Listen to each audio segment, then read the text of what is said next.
Da almeno 2 mesi siamo bombardati tutti i giorni sulla stampa nazionale, sui media, gli aggiornamenti dei continui salvataggi degli sbarchi di migranti con i centri, gli hotspot del sud che sono allo stremo.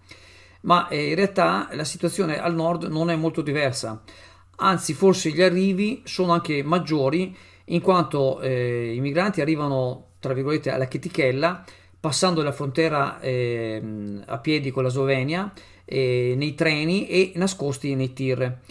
Si notano meno in quanto, a differenza della maggior parte di quelli che sbarcano al sud, sono diciamo di carnagione chiara, sono praticamente bengalesi, afghani, pakistani e siriani.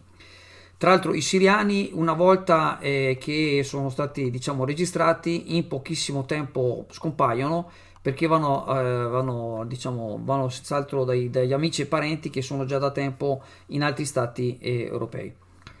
Anche nel Veneto i centri di accoglienza sono stracolmi e le autorità stanno cercando di reperire nuove strutture, ma non è per niente facile reperirne di nuove, soprattutto per le resistenze dei privati che non concedono volentieri gli spazi per timore di una cattiva pubblicità e conseguente contraccolpi per il turismo. Nel territorio comunale di Chioggia, un'importante struttura turistica di Isola Verde ne ha accolte 38 all'interno di un progetto concordato tra la Prefettura di Venezia, il terzo settore e i servizi sociali. Il territorio di Calino, Isola Verde, è stato ed è tuttora un vero laboratorio di accoglienza, ma soprattutto di integrazione.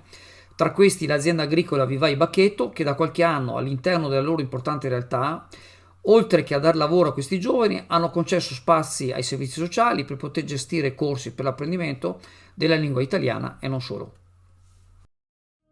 SD Auto informa della novità per il 2023, la revisione dei carrelli in sede. Si effettuano revisioni in sede dei rimorchi di massa complessiva non superiore ai 3.500 kg, 01 e 02, di carrelli per imbarcazioni, per moto, per auto, roulotte, trailer per il trasporto cavalli, carrelli tenda, carrelli trasporto animali e tutti i carrelli di massa complessiva non superiore ai 3.500 kg. Potete contattare SD Auto per qualsiasi informazione o chiarimento.